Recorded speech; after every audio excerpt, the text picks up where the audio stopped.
xafladan oo ay soo qabanqaabiyeen ururka midowga ardayda harta sheekha ee loo soo gaabiyo umma ayaa ahayd munaasabad lagu dhiirigelinayay ardaydii ka soo qalin jabisay jaamacadaha iyo kuliyadaha kala duwan ee dalka iyo deegaankaba waxaana munaasabadan ka soo qayb galay mas'uuliyiinta maamulka degmada Qabribayax mas'uuliyiinta magaalada harta sheekha ardaydii xafladan loo qabtay iyo sidoo kale bulshada qaybaheeda kala duwan ee ku dhaqan harta sheekha xafladan oo si heersare ah loo soo agaasimay ayaa ujeedadeedu ahayd sidii ay ardaydani aqoontii ay soo barteen uga faa'iideyn lahaayeen bulshada ku dhaqan magaalada harta sheekha waxaana goobtaasi hadallo dardaaran ah ka soo jeediyey qaar ka mid ah culimaadudiinkii iyo macallimiintii ardaydan wax soo baray waxaan dardaarayaa aqoonyahankay noo soo baxay halkan waxaa ku qoran waa 360 aqoonyahan taasi waxaan leeyahay alxamdulilah nidhaan waa nimcay noo soo korodhay alxamdulilah nidhaan waxa weeyaan iftin maanta isbedel keenaya oynu ilaahay ugu mahadnaqayno oynu ilaahay inoo suurtageliyo ugu mahadnaqayno deegaan ahaan harta sheekh weeyaan alxamdulilah ka waxaan leeyahay maanta iftinkaa noo soo baxay ballanqaadkaa ay ballanqaadeen ubaxa soo koraya ha ku daydo hiigsigana ha yeeshaan kuwa ka horreeyey ee maanta xafladda aynu qabanayno ee ilaahayna siiyey ha ku daydaan ubaxa dambe kulley waxa laga yaabaa imika intiina fadhida ee qalin jabisay wax fara badan oo aydaan horay u aqoon ayaa taqaanaan macnaha wejiyada soo hor fadhiya imika maskax ahaan iyo fikir ahaanba iyo de ahaanba dee maanta wayd ka duwantihiin sidii markii hore aad tahaydeen waxaana mid lagu farxaa in intaasoo arday ay ka soo qalin jabisay oo fiildhiyada kala duwan ah horayna aanu ka dhici jirin xafladani harta sheekh haddii aanin yaro kuftana ku daro horta anu waxaan ahaa macallinka ardayda ugu daran ee ugu adag laakiin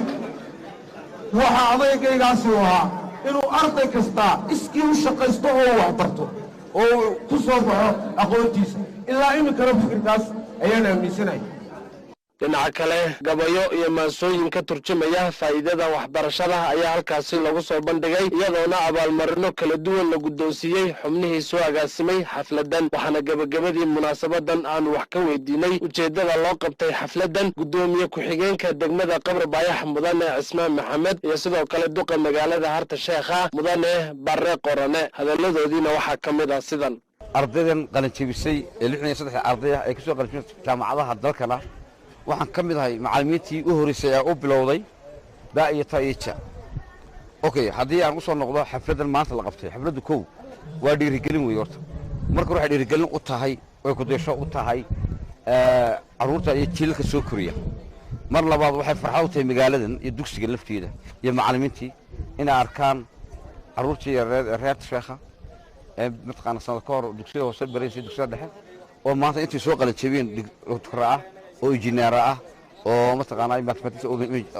fiildiyada kala duwan ee deegaanka macnaha fiildiyada kala jaamacad bixiyaan dhammaantood ku soo qalin jabiyey farxad labaad bay tahay shacabkay u tahay annaga inoo tahay maamulahan iyo xildhibaan ahaan bay u tahay ummadday u tahay deegaanka sanad bay u tahay wax lagu farxo waa arrin qaali oo mudan mataqaanaa in si adkeeyo waxaa muhiimadda loo qabtay waxa weeyaan si loo eegto kuwa dambe ay u eegtaan iyo si iyaga laftooda dareen loo geliyo in la danaynayo oo lagu faraxsan yahay oo bulshadu ay u muujiso kulley muhiimadda ugu weyn ee loo qabtay waa inaha iyaguna isku arkaan dad loo hanweynaa oo bulshadoodii u soo qalin jabiyey maamul ahaan idinka maxaa idinka qorshaysa mustaqbalka ardaydan maadaama soo qalin jabiyeen hadda shaqo raadis weeyaan shaqo u baahan yihiin xagga shaqo abuurka idinka maxaa idinka qorshaysa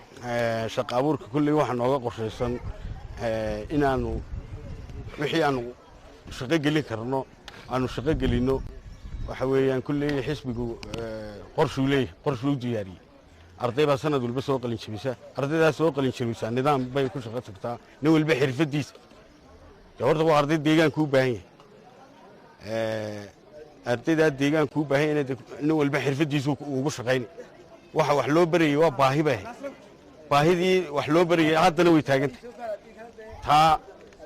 nin waliba inuu halkii loogu talagalay wixii uu soo bartay uu ku shaqeeyo ayaa noo qorshaysan